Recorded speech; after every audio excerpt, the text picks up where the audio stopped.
Amici, io vi vorrei parlare di questa gioventù moderna che stava crescendo, che un povero figliolo se va e mi si sposa, se no gli apre l'occhio, si impalacca e si inguaia per tutta la vita. Ma come è diventato questo mondo? Io non arrivo a capire.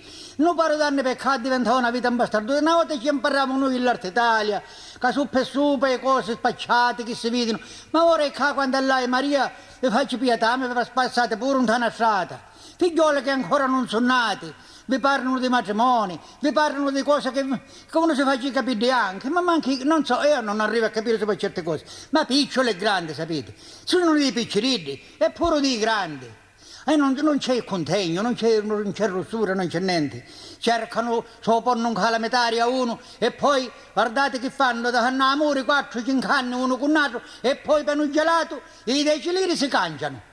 Si cangiano, hai un nipote io che è fidanzato con una e vi dico che era a New York chi da dà. E tutti i giorni faceva telefonate e mio nipote era in ferie a casa mia in Calabria, che mio nipote è di Torino, su da nord, a gente intelligente. E questa tutti i giorni telefonava da America. Ci so sente a mio nipote. Vi dico, nonno ti parla con sangue all'occhio.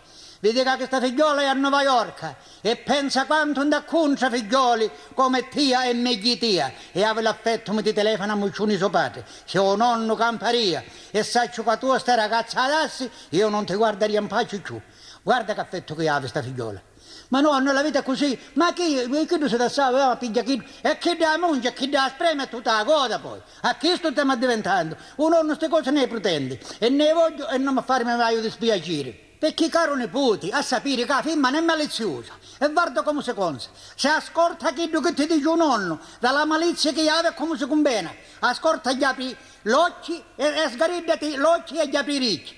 Quando la firma è tutta satticcia, vuole luzzito e come si fa? Si paparia, si allarga, si arrizza, lo petto lo batte per cae per dare.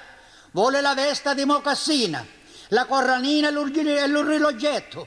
E si prepara come una regina con lo bracciale alla ciura al petto. Guarda nonno, ascolta, quando ne esce vai alla messa, l'occhio non ci vanno per cae e per da.